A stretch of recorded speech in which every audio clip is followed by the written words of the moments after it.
성경 말씀은 요한계시록 19장입니다.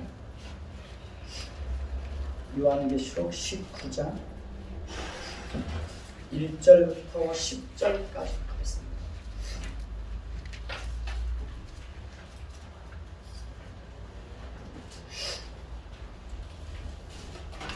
요한계시록 19장 1절부터 10절까지 돌아가면서 읽겠습니다.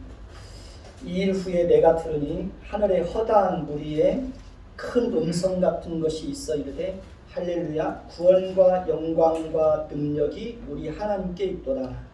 그의 심판은 참되고 의로운지라. 음행으로 땅을 더럽게 한 큰 음녀를 심판하사 자기 종들의 피를 그 음녀의 손에 갚으셨도다 하고, 두 번째 할렐루야니 그 연기가 세세토로 올라가더라. 또 24장로와 내 생물이 엎드려 보좌에 앉으신 하나님께 경배하여 이르되 아멘 할렐루야 하니, 보좌에서 음성이 나서 이르되 하나님의 종들 곧 그를 경외하는 너희들아 작은 자나 큰 자나 다 우리 하나님께 찬송하라 하더라. 또 내가 들으니 허다한 무리의 음성과도 같고 많은 물소리와도 같고 큰 우레소리와도 같은 소리로 이르되 할렐루야 주 우리 하나님 곧 전능하신 이가 통치하시도다. 우리가 즐거워하고 크게 기뻐하며 그에게 영광을 돌리세. 어린 양의 혼인 기약이 이르렀고 그의 아내가 자신을 준비하였으므로 그에게 빛나고 깨끗한 세마포 옷을 입도록 허락하셨으니 이 세마포 옷은 성도들의 옳은 행실이로다 하더라. 천사가 내게 말하기를 기록하라. 어린 양의 혼인 잔치에 청함을 받은 자들은 복이 있도다 하고 또 내게 말하되 이것은 하나님의 참되신 말씀이라 하기로 내가 그 발 앞에 엎드려 경배하려 하니 그가 나에게 말하기를 나는 너와 및 예수의 증언을 받은 내 형제들과 같이 된 중이니 삼가 그리하지 말고 오직 하나님께 경배하라. 예수의 증언은 예언의 영이라 하더라. 네, 감사합니다. 오늘 말씀에는 하나님에 대한 찬양이 기록되어 있습니다. 1절을 보면 이 일 후에 라는 표현이 나오죠. 이 말씀은 시간적 순서를 의미하는 것이 아니라 장면의 전환을 의미한다고 말씀을 드렸습니다.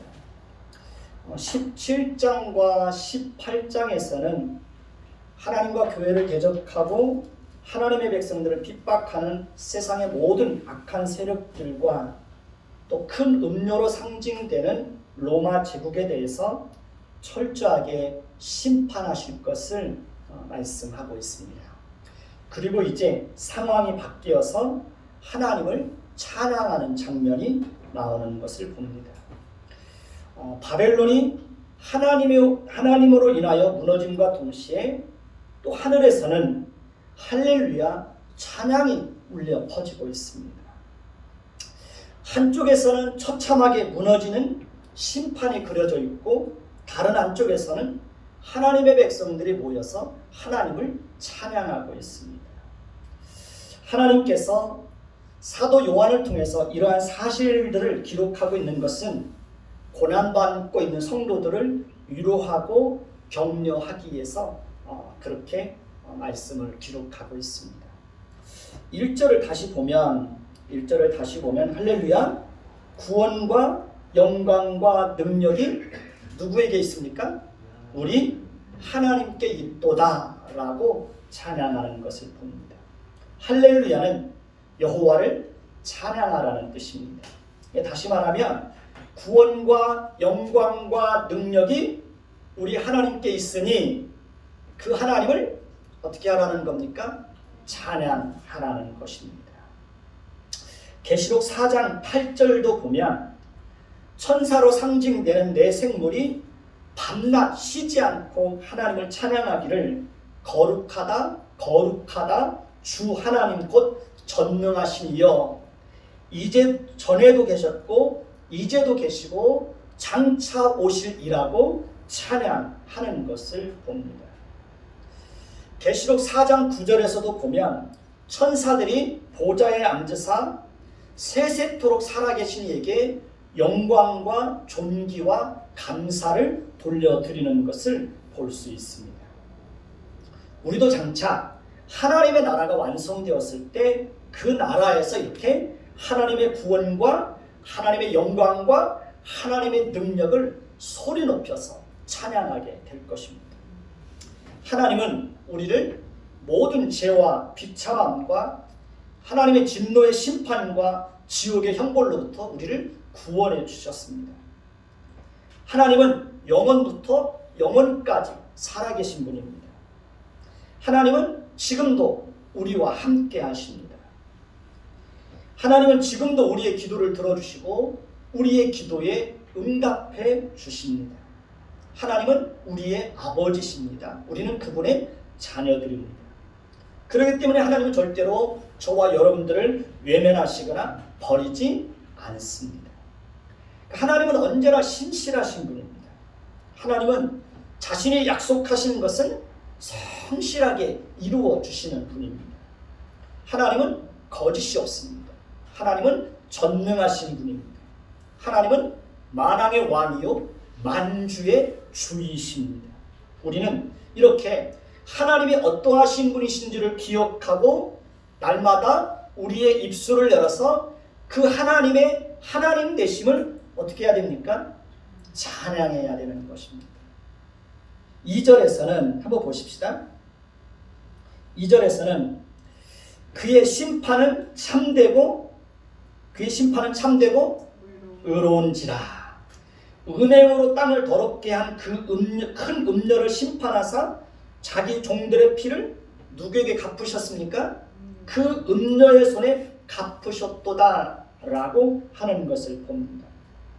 하나님께서 큰 음녀로 상징되는 로마 제국을 심판하시는 것은 그들이 황제 숭배와 우상 숭배와 각종 음행으로 땅을 더럽히고 온갖 사치와 불의와 하나님의 백성들을 핍박하고 심지어 피를 흘리고 죽이기까지 하였기 때문에 그렇습니다. 그러니까 하나님은 로마 제국에 대한 심판을 통해서 하나님의 심판이 참되고 의로우시다는 것을 만천하에 드러내시겠다는 것을 분명하게 보여주고 있습니다. 세상 법정에서는 거짓과 불이 거짓되고 불의하고 치우친 재판이 많습니까? 적습니까? 그런 재판이 많이 있습니다. 세상 재판에서는 불의한 재판이 많습니다. 그러나 하나님의 심판은 언제나 참되고 의롭습니다.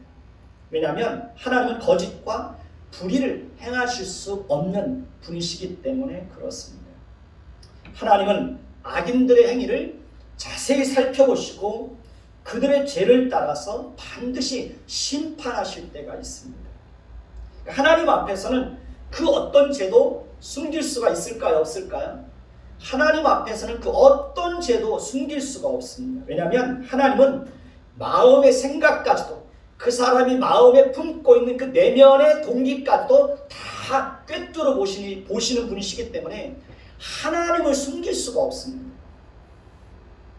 사람은 속일 수 있어도 하나님은 절대로 속일 수가 없습니다. 하나님은 절대로 치우치는 법이 없습니다. 우리는 그 하나님을 두려워해야 합니다. 그리고 그 하나님 앞에서 항상 양심에 부끄럽지 않게 그렇게 살아가야 되는 것입니다. 3절을 보십시다. 3절을 보면 두 번째로 할렐루야 하니 그 연기가 어떻게 됩니까? 세세토록 올라가더라 라고 말하고 있습니다.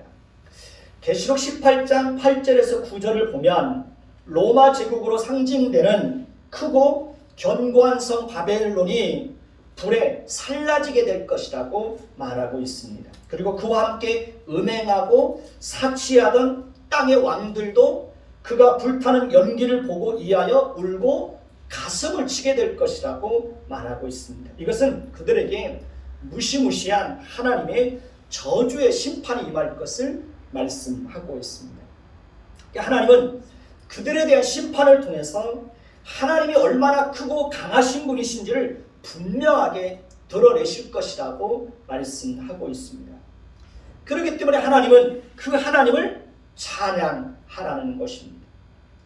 하나님은 크고 강하신 분이시기 때문에 아무리 크고 견고한 성을 가지고 있고 아무리 막강한 권력과 군사력과 힘을 가지고 있다고 할지라도 하나님은 얼마든지 그들을 불태워버릴 수 있다는 것입니다. 하나님은 얼마든지 한순간이라도 그들을 한 줌의 죄로 돌아가게 하실 수 있다는 것입니다. 사람들이 하나님과 교회를 대적하고 하나님의 백성들을 핍박하고 불신앙 속에서 살아가는 것은 그 하나님이 어떤 분인지 모르기 때문에 그러는 겁니다. 하나님이 어떤 분인지를 모르기 때문에 하나님 앞에서 교만을 떠는 것입니다. 4절을 보십시다. 4절을 보면 또 24장로와 내 생물이 엎드려 보좌에 앉으신 하나님께 경배하여 이르되 아멘 할렐루야 하며 하나님을 찬양하는 것을 봅니다.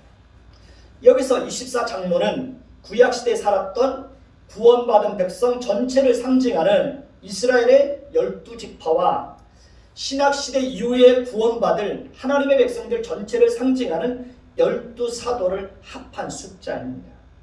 내 생물은 하나님 보좌에 있는 천사들을 상징합니다. 그러니까 마지막 때가 되면 모든 하나님의 백성들과 천사들이 하나님께서 행하시는 심판과 구원을 보면서 그 하나님을 어떻게 할 거라는 거예요? 소위 높여 하나님을 찬양하게 될 것이라고 말씀하고 있습니다. 5절을 또 보십시다. 5절을 보면 보좌에서 음성이 나서 이르기를 하나님의 종들과 곧 그를 경외하는 너희들아 작은 자나 큰 자나 다 우리 하나님께 뭐하라고요? 찬송하라 라고 하는 것을 봅니다. 6절을 보십시오.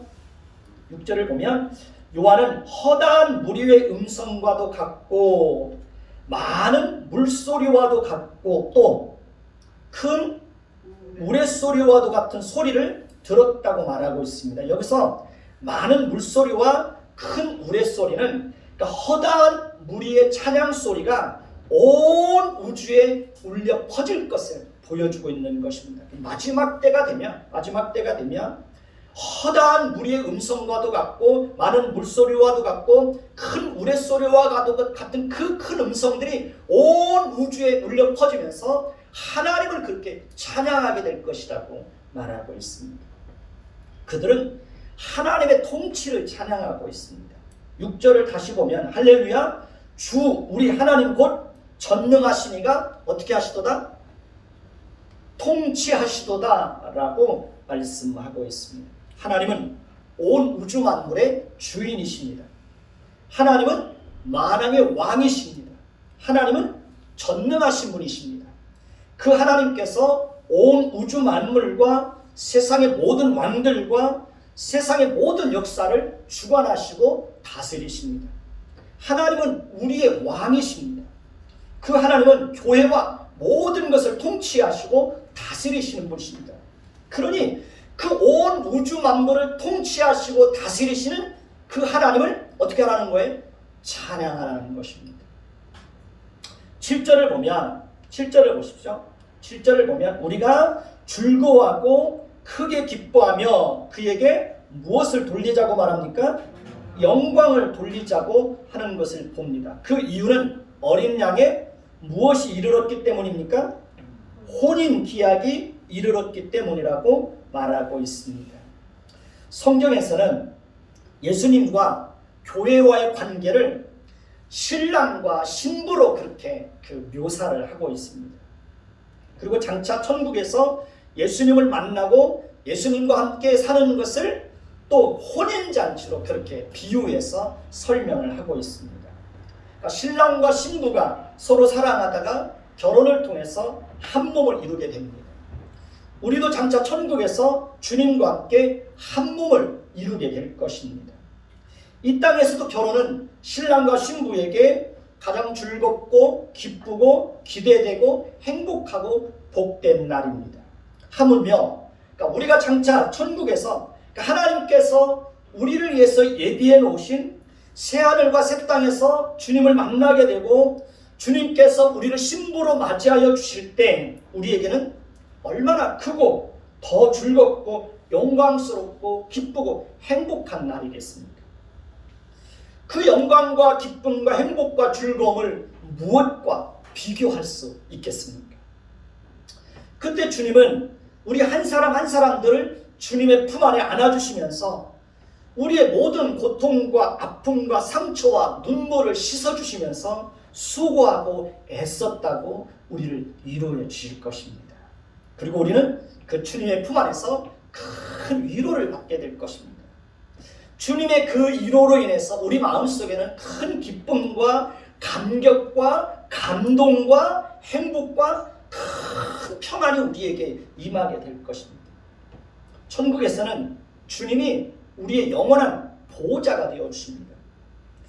천국에서 하나님은 영원히 우리와 함께 해주시고 하나님은 우리의 하나님이 되고 우리는 그 하나님의 백성이 되어서 영원토록 하나님과 함께 살게 될 것입니다. 계시록 21장 4절을 보면 모든 눈물을 그 눈에서 닦아주시니 다시는 사망이 없고 애통하는 것이나 곡하는 것이나 아픈 것이 다시 있지 아니할 것이라고 말씀하고 있습니다. 그렇습니다. 이 다음에 우리가 천국에 가면 그곳에는 다시는 사망이 없습니다. 애통하는 것도 곡하는 것도 아픈 것도 다시 있지 않습니다. 우리는 장차 그 천국에서 주님을 만나고 주님과 함께 영원히 살 것을 소망하며 이 땅에서 살아가는 동안 끝까지 믿음을 지키면서 승리하는 자들이 되어야 합니다. 오늘 말씀 7절을 다시 보면 우리가 즐거워하고 크게 기뻐하며 그에게 무엇을 돌리세? 영광을 돌리세. 어린 양의 혼인 기약이 이르렀고 그의 아내가 뭘 준비합니까? 자신을 준비하였다고 말하고 있습니다. 여기서 아내는 예수님의 신부가 될 저와 여러분들 즉 교회를 상징하는 것입니다. 이 땅에서도 신부는 결혼을 앞두고 자신을 아름답게 꾸미고 단장을 하고 예물을 준비합니다. 그리고 결혼식 날에는 가장 아름다운 드레스를 입고 신랑 앞으로 나가게 됩니다. 그러니까 결혼을 앞두고 있는데 자기 마음대로 살고 자신을 단장하지 않고 아무것도 준비하지 않으면 신부로서의 자격이 있습니까? 없습니까? 그러면 신부로서의 자격이 없는 겁니다. 그것은 신랑에 대한 예의나 도리도 아닌 것입니다. 우리도 마찬가지입니다.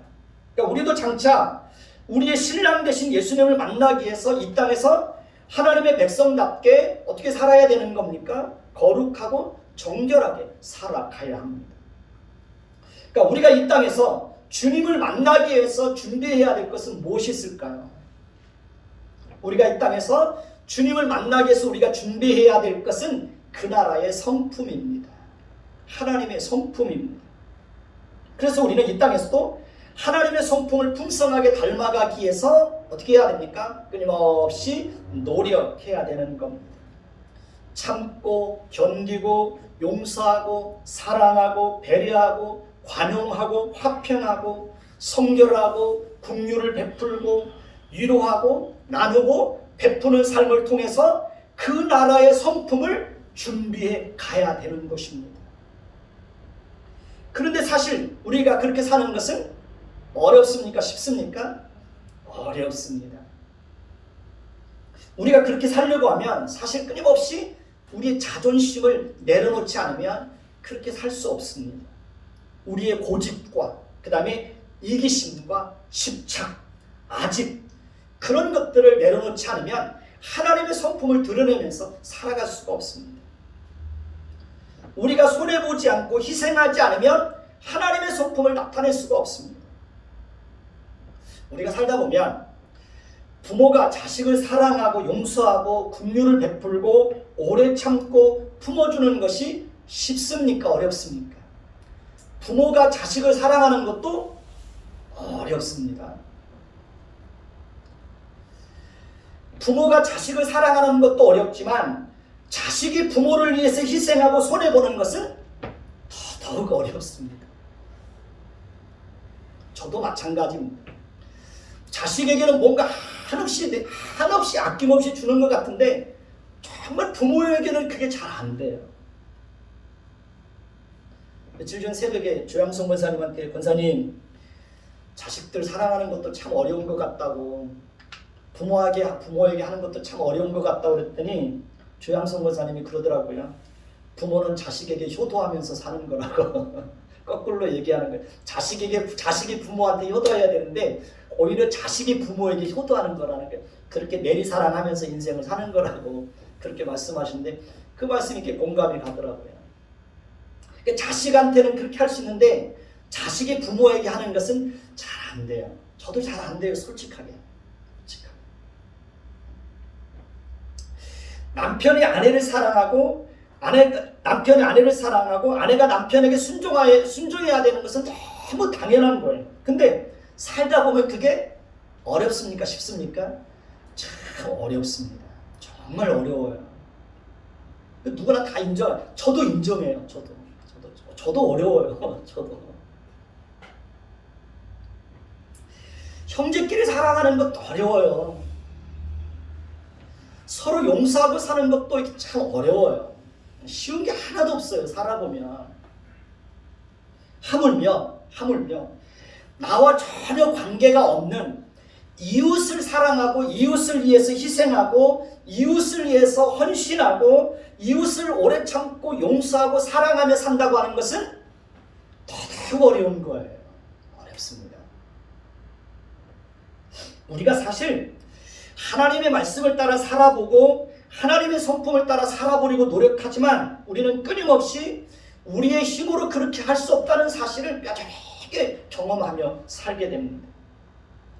그러니까 하나님의 말씀 앞에서 살아보려고 하지만 우리는 끊임없이 실패하고 넘어지고 무너지고 좌절하고 절망하는 우리 자신의 모습을 발견할 때가 참 많습니다.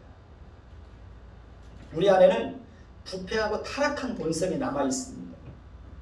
우리가 그 부패한 본성을 거스려서 그 부패한 본성과 전혀 다른 하나님의 성품을 따라서 살아간다고 하는 것은 절대로 우리의 힘으로 할 수가 없습니다.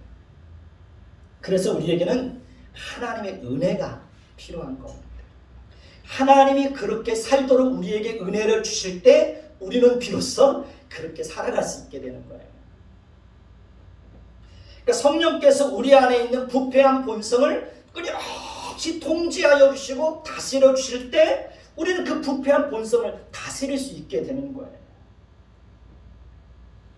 그럴 때 그러니까 성령께서 우리의 부패한 본성을 늘 통제하시고 지배하고 다스려 주실 때 우리는 성령을 따라서 성령의 열매를 조금씩 나타낼 수 있는 거예요. 그러니까 하나님께서 우리에게 하나님의 성품을 선물로 주실 때 우리는 그 하나님이 주시는 그 성품을 가지고 이 땅에서 그 하나님의 성품의 모습을 조금씩 드러내면서 살아갈 수가 있게 되는 거예요. 하나님이 우리에게 자신의 성품을 선물로 주지 않으면 우리는 절대로 이 땅에서 하나님의 성품을 흉내낼 수가 없습니다. 우리는 이 땅에서도 하나님의 성품을 닮아가기 위해서 끊임없이 노력해야 됩니다. 그러니까 연습해야 됩니다.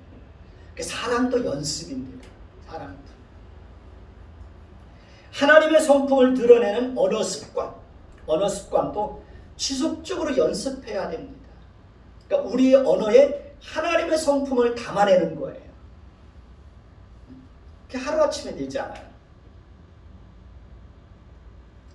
그러니까 말과 생각으로만 아니라 실제로 우리 몸과 삶과 세계를 통해서 그렇게 살아내야 되는 거예요. 우리가 그렇게 살아보려고 하면 정말 눈물 흘릴 일들이 많을까요? 적을까요? 그렇게 살려고 하면 흐르는 눈물이 많이 있습니다. 자존심 상하는 일도 많아요. 자존심을 내려놓아야 될 때가 참 많습니다. 그러니까 우리가 이 땅에서 살면서 그리스도인으로서 살면서 우리의 생활 속에서 사실은 흐르는 눈물이 없다면 우리가 그렇게 살고 있지 않다는 것을 보여주는 거예요. 그러니까 부패한 본성을 꺾어서 하나님의 성품을 따라서 말씀에 순종하며 살려고 하면 실제로 우리 자신이 비참해지고 초라해질 때가 정말 많습니다. 저도 제 자신이 한없이 비참해지고 한없이 초라해지는 것을 수없이 경험하면서 지금까지 살아왔습니다. 마음으로 방황하고 갈등하고 고통을 당할 때도 참 많습니다. 그래서 우리가 그렇게 살려고 하면 그래서 하나님의 위로가 필요한 거예요. 왜냐하면 하나님의 위로가 없으면 그렇게 살지 못하는 거예요. 하나님의 위로가 없으면 정말 무너지는 거죠. 8절을 보십시다.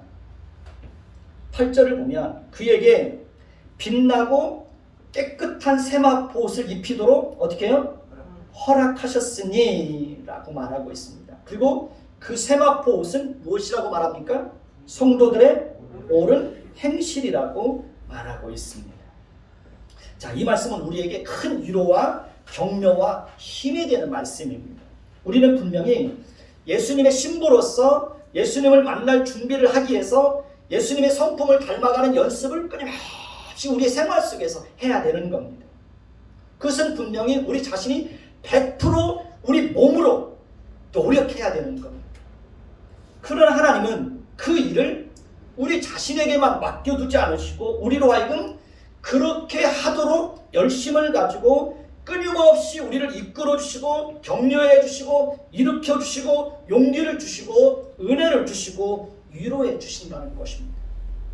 하나님께서 우리에게 빛나고 깨끗한 세마포 옷을 입도록 하나님이 어떻게 하신다는 거예요? 허락해 주신다는 거예요.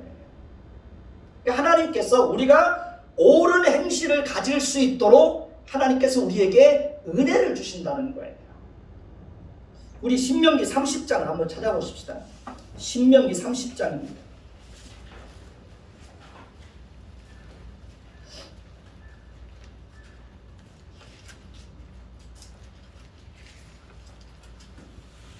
신명기 30장 6절 한번 보십시다.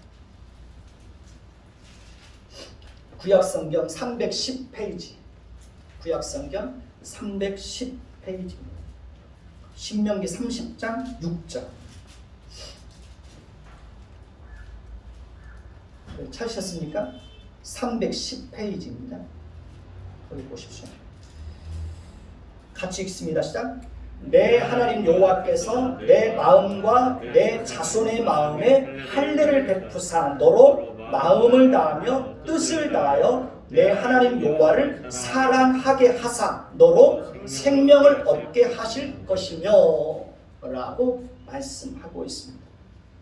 우리는 절대로 하나님을 알 수 없는 자들입니다.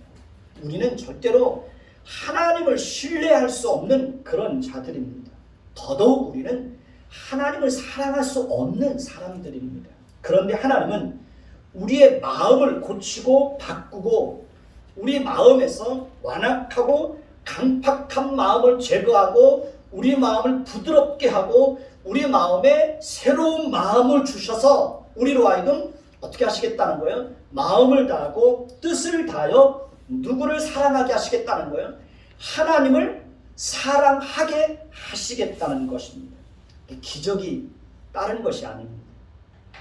우리가 지금 하나님을 믿고 하나님을 신뢰하고 하나님을 사랑하고 있는 것이 무엇입니까? 그것이 바로 기적인 겁니다. 그러니까 우리가 스스로 하나님을 사랑하게 된 것이 절대로 아닙니다. 그러니까 하나님이 우리로 하여금 우리의 마음을 바꾸어서 하나님을 사랑할 수 있는 자로 그렇게 우리를 바꿔 놓으신 거예요. 그럼 우리가 하나님을 사랑하는 거예요. 내가 하나님을 사랑하는 게 절대 아닙니다. 우리는 절대로 누구를 사랑하고 누구를 위해서 희생할 수 있는 그런 사람들이 우리는 아닙니다. 그런데 하나님을 사랑하고 하나님의 마음과 하나님의 성품이 우리 마음 가운데 밀려오기 때문에 우리는 누군가를 위해서 희생하고 손해보고 사랑하고 나눌 수 있는 자들로 우리가 그렇게 바뀌어져 있는 것입니다.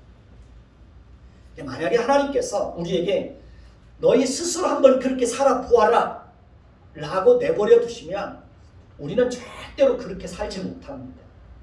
끊임없이 실패하고 좌절하고 절망하고 울고 그러면서 결국에는 못한다고 손을 들게 될 것입니다. 포기하고 말 것입니다. 그런데 하나님은 우리를 그렇게 포기하도록 내버려 두지 않겠다는 거예요. 하나님은 우리보다 더 큰 열심과 집념과 열정과 끈기와 인내를 가지고 우리가 그리스도의 거룩한 신부가 되어서 하나님이 원하는 그런 옳은 행실을 가지고 하나님의 성품을 풍성하게 닮아가도록 우리 생애 속에서 끊임없이 간섭해서 우리를 그런 사람들로 바꿔놓으시겠다는 거예요. 거기에 하나님의 열심이 있고 하나님의 집념이 있는 거예요. 우리가 지금 이만큼 바뀐 것도 그 하나님의 열심이 우리를 여기까지 끌고 오셨기 때문에 가능한 겁니다. 하나님께서 아브라함과 이삭과 야곱과 요셉과 다윗의 생애 속에서 어떻게 역사하시고 하나님께서 그들을 어떻게 이끌어 가시는지, 결국 하나님께서 그들을 어떤 자리에까지 이르게 하시는지를 보면 하나님이 우리 생애 속에서 어떻게 일하시고 우리의 생애를 어떻게 이끌어 가실 것인지를 하나님께서 그들의 생애를 통해서 우리에게 보여주는 거예요. 너희들의 생애를 내가 이렇게 끌고 갈 것이다. 여기까지 너희들을 이끌어낼 것이다. 하나님이 우리에게 그렇게 말씀하고 있는 거예요. 그리스도의 장성한 분량이 충만한 데 이르게 하는 것까지가 하나님의 목표예요. 하나님은 우리를 거기까지 끌고 갈 거예요. 그러니 우리는 어떻게 해야 됩니까? 끊임없이 변해야죠. 끊임없이 자라가야 되는 겁니다. 그리스도의 장성한 분량에 충만한 데 이르기까지 하나님이 우리를 목적하신 그 자리에까지 이르기 위해서 우리도 어떻게 해야 됩니까? 열심히 달려가야죠. 하나님이 끌고 가지만 우리도 어떻게 해야 됩니까? 우리도 노력해야죠. 하나님은 그렇게 사는 사람들에게 하나님의 위로를 베푸는 거예요. 하나님의 긍휼을 베푸시고 하나님의 은혜를 풍성하게 베풀어 주시는 것입니다. 9절을 보십시다. 다시 본문으로 돌아갑니다.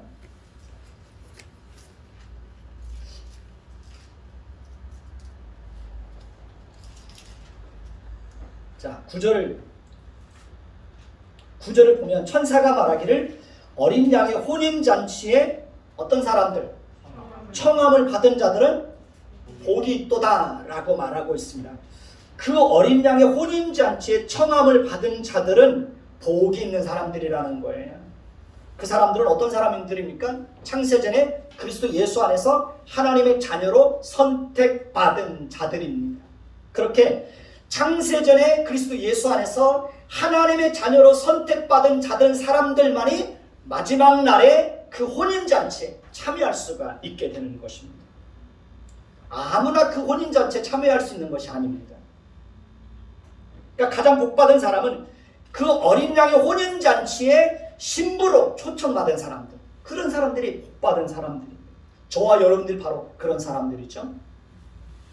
그러니 우리는 즐거워하고 크게 기뻐하며 그 하나님께 영광을 돌리라는 것입니다.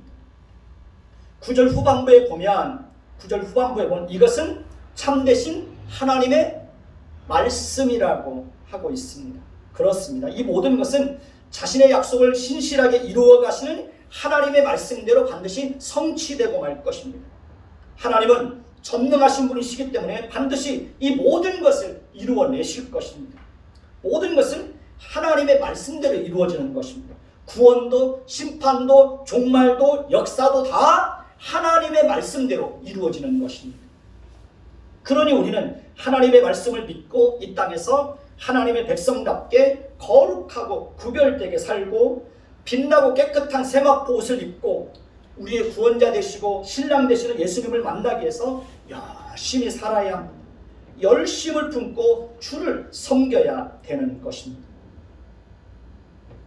하나님은 저와 여러분들 거룩한 신부로 다듬어 가시기 위해서 때로는 어려움도 실패도 아픔도 고통도 가난도 또 우리가 이해할 수 없는 일들도 언제든지 겪게 하실 수 있을까요? 없을까요?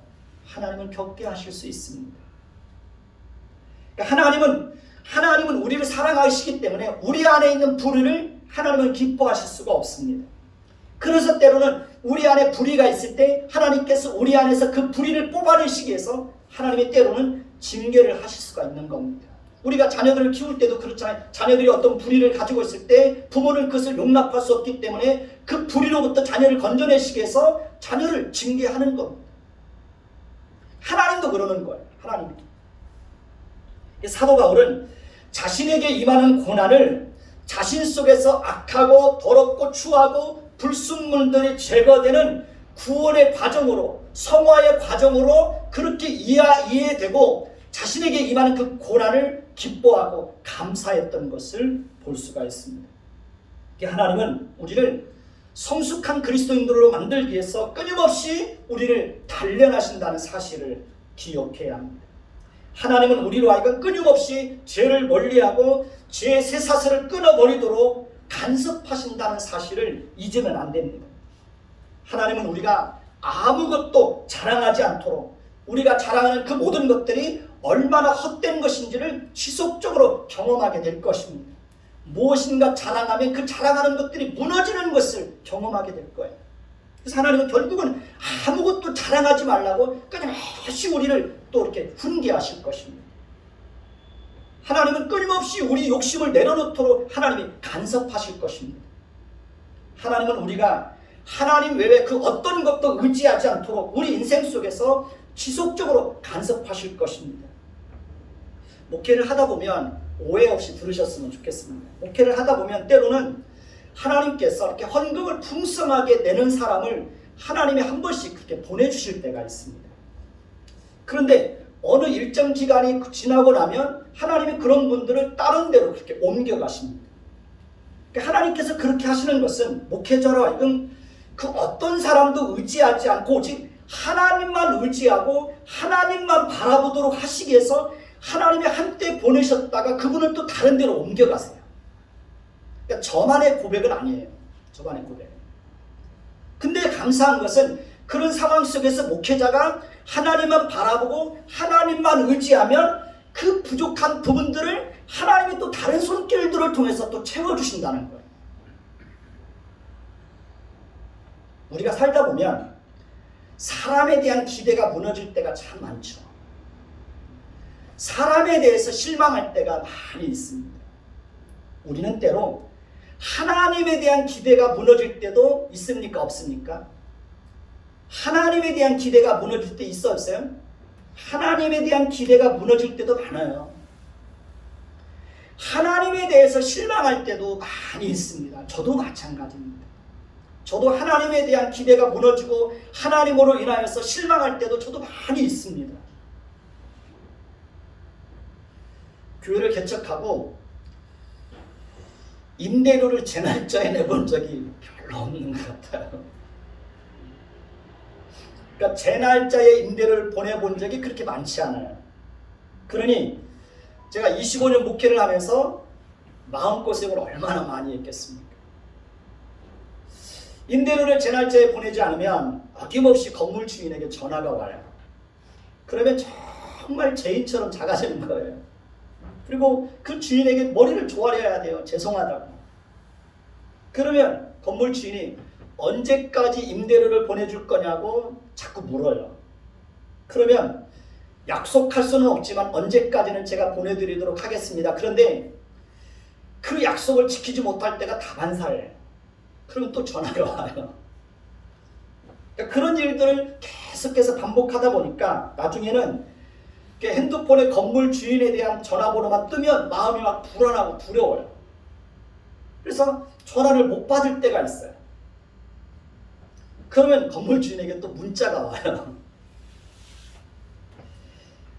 그런 일들을 계속해서 반복하면서 지금까지 이렇게 목회를 하면서 지내온 것입니다. 그런데 어느 순간에 하나님께서 제 마음 가운데 어떤 마음을 주냐면 네가 그런 두려움과 그런 불안함, 건물 주인에게 전화 오는 그런 트라우마로 인해서 네가 그렇게 불안하고 두려워하는 것도 하나님이 기뻐하지 않는다는 것을 하나님이 제 마음속에 이렇게 알게 하시더라고요. 그래서 하나님은 그런 두려움과 그런 불안한 마음도 하나님이 극복하기를 원하신다는 사실을 어느 순간에 하나님이 저한테 깨우쳐 주시는 거예요. 그래서 그 다음부터는 건물 주인에게 전화가 오면 피하지 않고 잘 받아요. 좀 늦으면 늦는다고 항상 먼저 문자를 보내. 그리고 양해를 구합니다. 근데 또 보내지 않으면 건물 주인이 전화가 와요. 언제까지 보내줄 수 있느냐고 자꾸 약속을 하라고 그래요.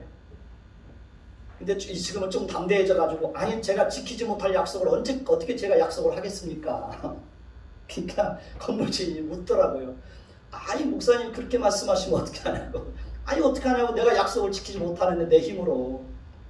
좀 기다려 주십시오. 그러니까 제가 장담을 하지 않는 이유가 뭐냐면 내가 장담한다고 해서 약속한다고 해서 그 약속이 지켜지는 게 아니잖아요.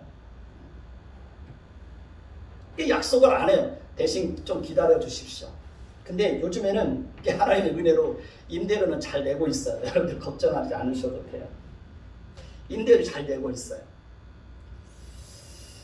그러니까 한 주 한 주가 기적이고 한 달 한 달이 기적인 거예요. 한 달 한 달이. 작년 코로나 때에도 하나님이 많은 은혜를 주셨고요. 2021년을 시작하면서도 하나님께서 베푸신 큰 은혜가 있었어요. 그러니까 제가 25년 동안 그렇게 힘들게 마음고생을 하면서 교회 앞 마음고생, 임대료 때문에 늘 그렇게 그게 트라우마되고 그게 두려움이 되고 또 그런 상황 속에서 지금까지 살아왔으면서도 아마 제 기억으로는 여러분들 앞에 그 문제를 가지고 힘들다고 내색을 한 적이 거의 없는 걸로 알고 있어요. 25년 동안 목회하면서 정상적으로 사렙이라는 명목으로 월급을 받아본 적이 거의 제 기억 속에는 없어요. 거의 없어요. 그래도 교회 앞에서 그 문제 가지고 불평해 본 적이 제 기억으로는 거의 없어요. 여러분들 앞에서는 항상 웃는 모습이었고 밝은 모습이었고 일부러 여러분들에게 내색하지 않으려고 늘 참고 견디고 살아온 것입니다. 그러니까 여러분들 앞에 제가 불평 안 하잖아요. 안 하잖아요. 저는 양복도 여름 양복 한 벌, 겨울 양복 한 벌, 양복도 2벌밖에 없어요. 그러니까 2벌 가지고 이렇게 번갈아 가면서 입는 거. 사실은 돈이 없어서 양복을 사지 못한 게 아니에요. 돈이 생기면 이 돈을 누구한테 더 줄 것인지 그 생각부터 이렇게 앞서요. 이 사람도 걸리고 저 사람도 걸리고 이 사람한테 보내주고 저 사람한테 보내주고 그러다 보면 항상 우선순위에서 이게 밀리는 거예요. 우선순위에서. 아마 제 욕심 챙기고 제 이기심을 가지고 양복을 사려고 해서 벌써 양복 여러 벌 살 수 있었어요. 근데 이게 이 사람도 걸리고 저 사람도 걸리고 그러다 보면 이게 자꾸 우선순위에서 밀리는 거예요.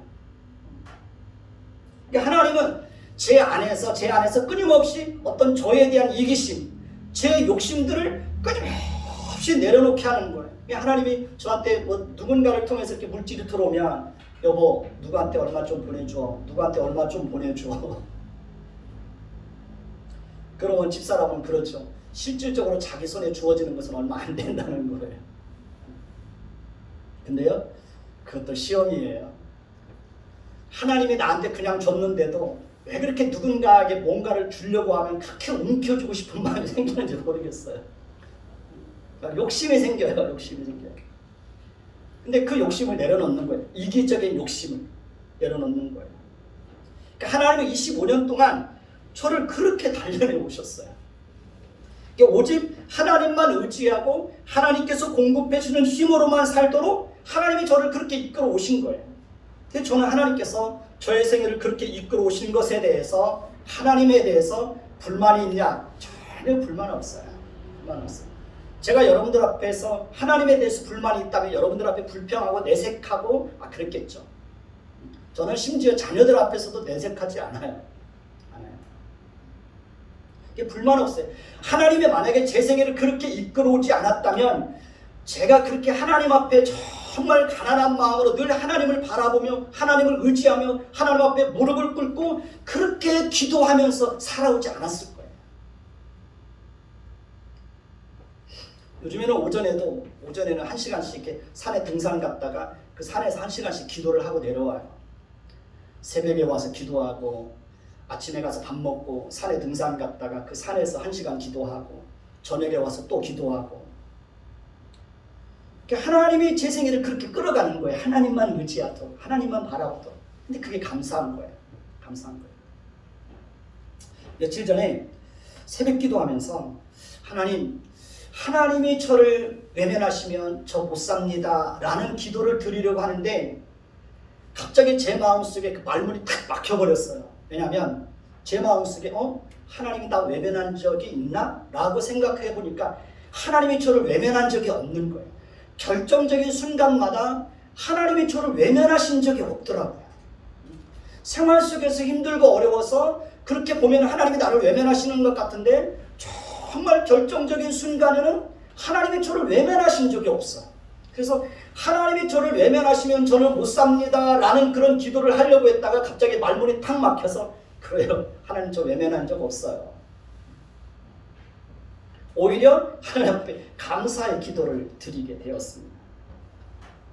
하나님은 저와 여러분 속에 있는 모든 죄와 거짓과 이성과 악한 것들과 불순물들을 다 제거하고 거룩한 신부로 거듭나기 위해서 끊임없이 간섭할 거예요.